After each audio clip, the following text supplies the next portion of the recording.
Right. ఒకసారి Telugu Desam senior నాయకులు మన జగడం సత్యనారాయణ గారి దగ్గరికి వెళ్దాం. సత్యనారాయణ గారు, సిట్ రిపోర్టు దాంట్లో మరి మీ వాళ్ళే చాలామంది ఏది తప్పించుకుపోయిన వాళ్ళు ఉన్నారని చెప్పేసి లక్ష్మణ్ గారికి అందిన సమాచారంలో ఉన్న ఇది అంటే సీక్రెట్ రిపోర్ట్ కాబట్టి ఎక్కడో ఒక చోట లీక్ ఉంటుంది. ఆ లీక్ని బట్టి లక్ష్మణ్ గారు చెప్తున్నారు. మీరేమో మొత్తం ఈ వైసీపీ ఆర్గనైజ్ చేసింది, ఈ ఇందులో కుట్రకోణం అంతా వాళ్ళదే అంటున్నారు. ఏది నిజం? సత్యనారాయణ గారు, జగడం సత్యనారాయణ గారు. నమస్కారం సార్. 99 ప్రేక్షకులకి, అదేవిధంగా వైసీపీ నేత వేణు గారికి, బీజేపీ నాయకులు రామ్మోహన్ గారికి, అదేవిధంగా లక్ష్మణన్ గారికి శుభోదయం సార్. మరి ఈరోజు సిట్టు వేసిన తర్వాత 33 కేసులు, 1370 మందిని నిందితులుగా గుర్తించడం, 124 మందిని అరెస్ట్ చేయడం, ఇవన్నీ కూడా మనం ఆలోచిస్తే నేను ముందుగానే 1-2 డిబేట్స్లో నేను గట్టిగా వాదించడం జరిగింది. సజ్జల రామకృష్ణారెడ్డి గారు ఏ విధంగా, ఏ ఆధారాలతో కౌంటింగ్ రోజున అల్లర్లు జరుగుతాయి అన్న స్టేట్మెంట్ని ఇవ్వగలిగాడు ఆయన? ఏ సమాచారంతో? అంటే ఆయన ప్రభుత్వంలో ఒక మంత్రిగా ఉన్నాడు కాబట్టి ఖచ్చితంగా వాళ్ళ యొక్క వ్యూహం అంతా కూడా రచించుకుని మాపై ఏ విధంగా నిందలు వేయాలి. అంతకుముందు ఏం చెప్పారు? బీజేపీతో కేంద్రంలో ఉన్నటువంటి అధికారాన్ని పురంధరేశ్వరి గారికి లిస్ట్ ద్వారా చంద్రబాబు నాయుడు గారు ఇన్ఫ్లుయెన్స్ చేస్తున్నారు ఆవిడ ద్వారా అని చెప్పేసి ఒక ఆరోపణ అయితే చేశారు వీళ్ళందరూ కూడా. కానీ ఆరోపణ చేస్తే మరి ఎక్కువ మంది అరెస్ట్ ఎవరు కావాలి? వైసీపీ వాళ్ళు కావాలి కదా. అది తప్పని రోజు తేలింది కదా. మా మీద కావాలనే ప్రభుత్వం యొక్క పరపతితో, అంటే ప్రభుత్వం దిగిపోయినటువంటి ఇప్పుడు పాపంతర ముఖ్యమంత్రిగా ఉన్నటువంటి జగన్మోహన్ రెడ్డి గారి యొక్క ప్రభుత్వం అంతా కూడా మమ్మల్ని కావాలని ఇందులో ఇరికించే ప్రయత్నం చేస్తూ ఉంది. దీనికి ఆధారం ఏంటంటే సజ్జల రామకృష్ణారెడ్డి గారి యొక్క ముందు చూపు ప్రకటన. ప్రతి స్టేట్మెంట్ కూడా ఇచ్చాడు ఆయన. ఖచ్చితంగా అల్లర్లు చేస్తారు, కౌంటింగ్ రోజున అల్లర్లు చేస్తారు అని చెప్పేసి ఈ అల్లర్ల యొక్క వ్యూహకర్తలుగా ఉన్నటువంటి వైసీపీ నేతలందరూ కూడా ఈ రోజు గమ్ము నుండి ఆయనేమో విదేశాలకు వెళ్ళడం, తర్వాత ఇక్కడంతా వ్యూహరచన చేయడం, ఇవన్నీ కూడా మనం ఖచ్చితంగా సింక్ అవుతాయి సార్. కాకపోతే ఏంటంటే మా దుర్మార్గం ఏంటంటే ఉమ్మడి మా తూర్పుగోదావరి జిల్లాలో మరి ఏదో తెలుగుదేశం పార్టీ అధికారానికి వస్తే మాకు పెద్దపేట వేస్తారేమని చెప్పేసి మేము చూస్తే సుమారు 125 మంది వరకు కూడా అందులో 100 మంది కాకినాడ వాస్తవులు అని చెప్పేసి మీరు చెప్తూ ఉన్నారు. మాది అంత పెద్దపేట మాకు పడుతుంది అనమాట. 175 మంది నేను చెప్పాలా? నాకున్న ఇన్ఫర్మేషన్, నాకు అక్కడి నుంచి లీక్ అయిన ఇన్ఫర్మేషన్. అదే నేను చెప్తున్నా, మీరు ఒక ప్రకటన అయితే బయటకు మీరు దీని ద్వారా చేశారు కదా.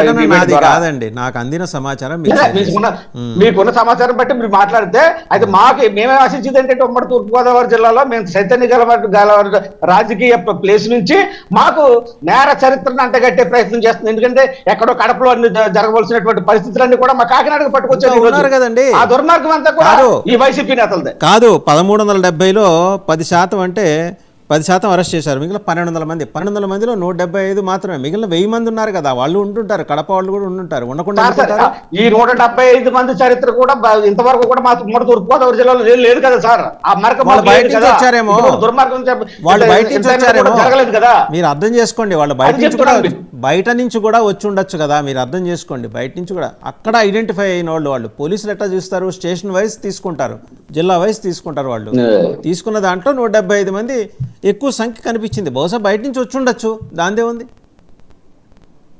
అండ్ ఇంకోటి, మీరు ఇంకోటి అన్నారు,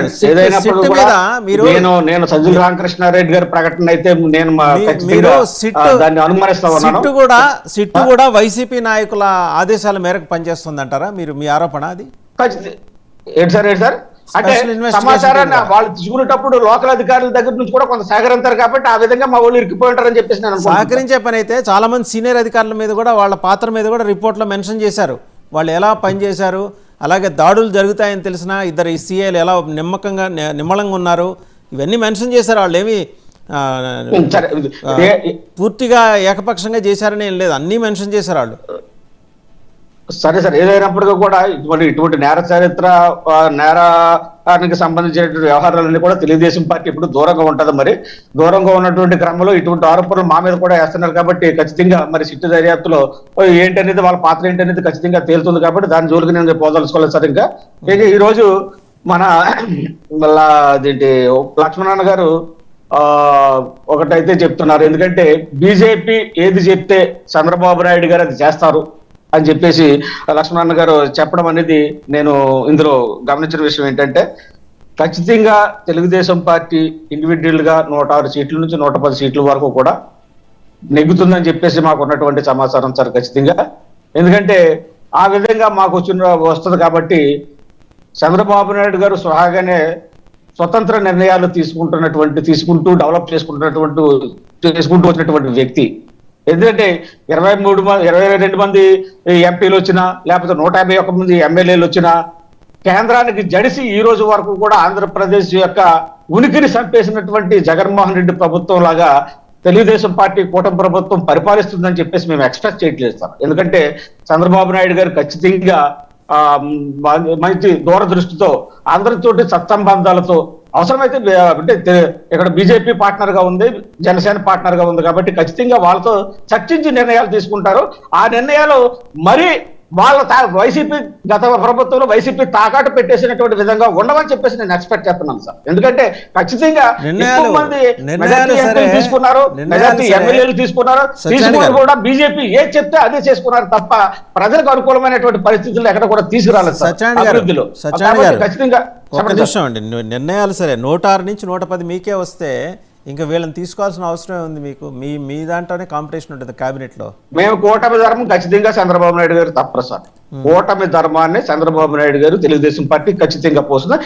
తెలుగుదేశం పార్టీ 83 నుంచి కూడా సిపిఎం సిపిఐ తోటి వాళ్ళతో ఇటువంటి సంబంధాలు పెట్టుకుంటున్నటువంటి పార్టీ ఈ రోజు బీజేపీ జనసేనతో ఉంది కాబట్టి ఖచ్చితంగా అదే ధర్మాన్ని ఖచ్చితంగా తెలుగుదేశం పార్టీ పాటిస్తుంది. దానికి చంద్రబాబు నాయుడు గారు ఎప్పుడు కూడా ముందు పీట వేస్తారు సార్ ఖచ్చితంగా. ఇక ఆయన చెప్తున్నారు, ఇందాక మన లక్ష్మణ్ గారు చెప్తున్నారు, ఎందుకంటే పవన్ కళ్యాణ్ గారు క్యాబినెట్ లోకి రారు అని ఖచ్చితంగా ఆయన చెప్తున్నారు. అయితే నేను ఖచ్చితంగా చెప్తున్నాను సార్, పవన్ కళ్యాణ్ గారు ఖచ్చితంగా క్యాబినెట్ లోకి వస్తారు. ఆయన పదే చాలా బహిరంగ సభలో చెప్పారు, మన వాణి ముందు నన్ను పంపించండి, నన్ను మీరు స్వయంగా కార్యకర్తలనే మీరు ఓటేయకుండా ఫ్యాన్స్ అని చెప్పేసి నా చుట్టూ తిరిగి నన్ను ఇబ్బంది పెట్టడం కాదు, నా సభలో గొలర్ చేయడం కాదు, నా సభలో టవల్స్ చేయడం కాదు, నన్ను ముందు అసెంబ్లీకి పంపించండి అని స్వయంగా అడిగినటువంటి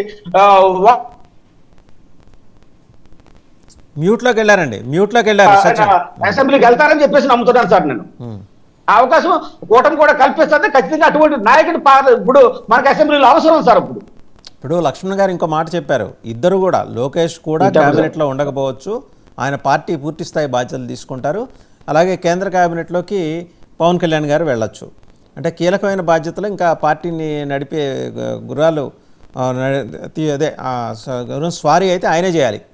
ఎవరు ఇంకా అయితే నేను కొంత సమాచారం మేరకు కొంత మీరు చెప్పిన దానికి లక్ష్మణ్ గారు చెప్పిన దానికి నేను ఏకీపిస్తాను సార్. ఎందుకంటే గతంలో మేము 5 సంవత్సరాలు అధికారంలో ఉన్నప్పుడు పార్టీని పూర్తిగా వదిలేసుకుని ఎంతసేపు అభివృద్ధి అధికారం ప్రజలకు ఏదో చేయాలనే ఉద్దేశంతో చంద్రబాబు నాయుడు గారు తప్పించే కోణంలో తర్వాత జరిగినటువంటి పరిణామాల్లో కొంచెం పార్టీకి నష్టపోయి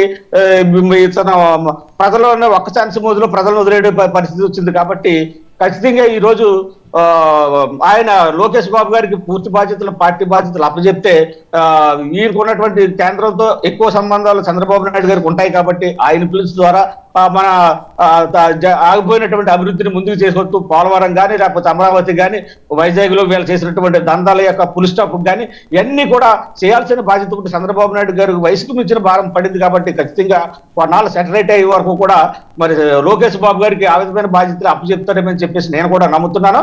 కానీ మేము కోరుకునేది అంటే ప్రజలు కోరుకునేది కూడా ఎక్కువ యూత్ కోరుకునేది కూడా యువకాలంలో ఆయన నారా లోకేష్ బాబు గారు యాత్ర చేసినటువంటి విధానం కూడా లోకేష్ బాబు గారు ఖచ్చితంగా అధికారంలోకి రావాలి, ఆయనకు కూడా ఈ ప్రభుత్వంలో ప్రముఖ పాత్ర పోషించాలని చెప్పేసి యువకాలం ద్వారా ఎంతమంది యువకులు కోరుకున్నారు సార్. దాన్ని కూడా పరిగణలోకి తీసుకుని ఆయన కూడా మంచి అవకాశం ఇస్తారని చెప్పేసి అది కూడా ఒక చెదిరిపోయిన పార్టీని మళ్ళీ ఒక దగ్గర కూర్పు చేసి